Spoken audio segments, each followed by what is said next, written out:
"You're having your baby at home?" my mother gasped when I told her my plan for delivering my third child. "You're 43. Are you crazy?" To quiet her, I asked, "Where were you born? And how old was Nana when she had you?" The answer was at home on the farm in Plymouth, Massachusetts at age 43. In fact, all of my Italian grandmother's 10 children were born at home. My first baby was born in a large urban hospital. I'd wanted the healthiest, warmest, drug-free environment for my child, but he was delivered in a cold, sterile operating room by emergency cesarean section. I swore it would be different next time. 2 years later, hoping to regain control in my second delivery, I switched to a smaller Bronx hospital and found a physician skilled at vaginal births after cesareans, a rarity. But the doctor's technique of squeezing the baby out by pressing on my abdomen every time I pushed left me feeling like a used tube of toothpaste. For my third delivery, I wanted a secure, nurturing environment that would restore my power. I thought about Nana in her farmhouse in the winter of 1918, assisted at my mother's birth by her 15-year-old daughter, Elizabeth, my namesake.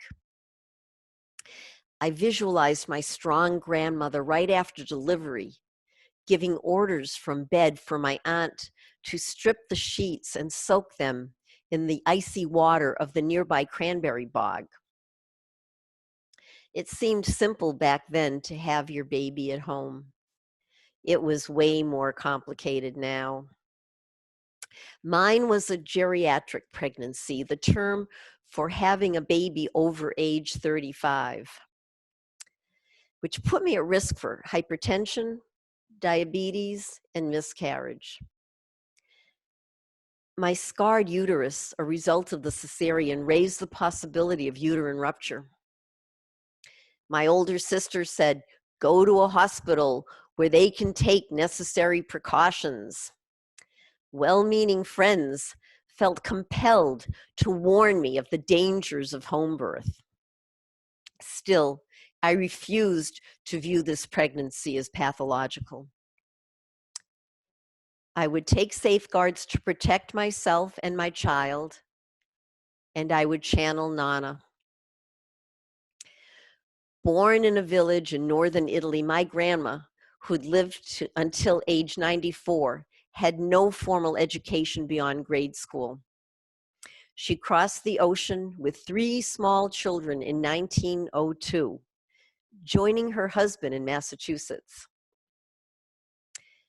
Members of the community of Italian immigrants in North Plymouth came to her for advice. Nana was their midwife and had delivered many babies in their own dwellings. Lacking that sort of approval from my peers, I devised a strategy for success by creating my own village with a support group of women who'd had previous C-sections and wanted vaginal births. Through them, I found a doula to provide support and a certified nurse midwife with nearby physician backup who would help me deliver in my Bronx abode. My husband and I took a course in birthing at home.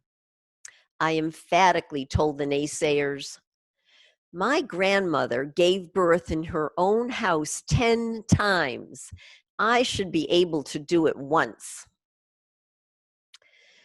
Months later, in the throes of labor, I looked across my bedroom to my dresser mirror, where I'd hung Nana's amethyst rosary beads, a cherished keepsake passed down to me. Conjuring up her strength, I gave birth to my healthy 9-pound son.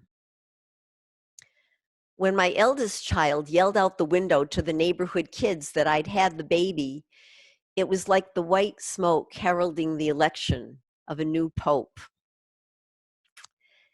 I can't say I did it alone because my midwife, husband, and doula were all attending to me, while my children, watched by my sister's daughter, played downstairs.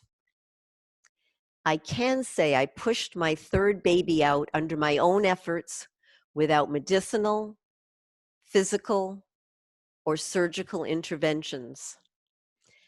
I did it with the help of family and friends, an old-fashioned support system like my grandmother before me.